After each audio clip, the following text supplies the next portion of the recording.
रोज की तरह आज भी लगभग सुबह 4:45 बजे तेज शोर से अचानक नींद खुल गई। अजान हो रही थी। अब मस्जिदें बहुत ज्यादा दूरी पर नहीं रह गई थी। हर मोहल्ले में मिलने वाले पार्क अब मस्जिदों का रूप ले चुके हैं। अजान ही अब अलार्म बन चुकी थी। हमने नित्य कर्म किए और सुबह की सैर को चल पड़े।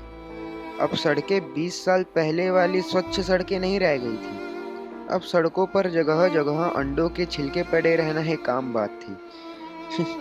छिलकों से बचते हुए सड़क पार करने में ही योग हो जाया करता था। अरे हाँ, योग सिर्फ कहावतों और कहानी किस्सों में बचा था। संविधान में नए कानून के तहत योग को हराम घोषित किया जा चुका था। योग अब बैन था। हम घर पहुंचे। बच्चे स्कूल जाने को तैयार हो चुके थे। कुर्ता पजामा और जालीदार टोपी। जी हाँ, अब स्कूल की यही यूनिफॉर्म थी। हम बच्चों को कुर्ता पजामा और जालीदार टोपी पहनाकर स्कूल छोड़ने चले गए। वापस आए तो श्रीमती जी ने कहा, जाइए सब्जी ले आइए। अब सब्जियों के मार्केट काफी कम हो गए थे। जहाँ तहाँ सिर्फ मछली, मटन, अंडों की दुकानें, बीच में एक दो सब्जी के ठेले।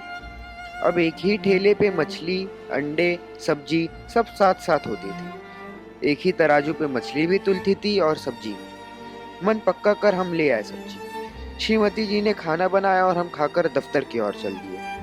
अब दफ्तर वो 20 साल पहले वाले दफ्तर नहीं थे, जब दफ्तर की शुरुआत में राष्ट्रगान होता था और समापन पर राष्ट्रगीत। दफ्तर की शुरुआत अजान से हुई। हमने अजान पढ़ी और काम में लग गए। दफ्तर का समय खत्म हुआ। नियमानुसार नमाज हुई। हमने नमाज पढ़ी और घर आ गए। तब तक बच्चे भी स्कूल से आ चुके थे। कोचिंग क्लासेस जाने की तैयारी कर रहे थे। Urdu speaking classes. जी, अब सारे मार्केट की दुकान के नाम और सूचना पट उर्दू में ही लिखे जाते थे। उर्दू सीखना अब जरूरी भी था और मजबूरी भी। बच्चे कोचिंग चले गए। हम श्रीमती जी के साथ टीवी देखने लगे। सीरियल के नाम भी बदल गए थे। खाला हो तो ऐसी, आपकी आपा, बकरा किश्तों पे और नमाज पढ़ने के तरीके जैसे। अब इन्हें ही देखना हमारी नियति बन चुकी थी। बच्चे कोचिंग से आ गए। खाना खाकर अजीब सी जिद करने लगे। पापा पापा, बहुत दिन हो गए मंदिर गए हुए। अब नेपाल कब जाएंगे? जी, अब सबसे नजदीक में मंदिर नेपाल में ही थे। देश के मंदिर तो गोल गुम्बद बन चुके थे। हाँ हाँ, जाएंगे बेटा, जरूर जाएंगे मंदिर, पर गर्मी की छुट्टियों में। ये सुन बच्चे नाराज होकर चले गए। बच्चों की ये हालत देखकर श्रीमती जी की आंखों से आंसू बहने लगे। हम दोनों 20 साल पहले के अतीत में खो गए। किस तरह हम आज से 20 साल पहले कॉलेज के पार्किंग में मोदी जी, योगी जी को गालियां दे रहे थे, उन्हें बांटने वाले कहकर भला बुरा कह रहे थे। फिर वो कॉलेज की कैंटीन, जहां चाय पी पी कर मोदी योगी को गरिया रहे थे। टेबल पर बैठे मुस्लिम दोस्तों से ज्यादा हिंदुत्व के विरुद्ध खून हमारा खौलता था।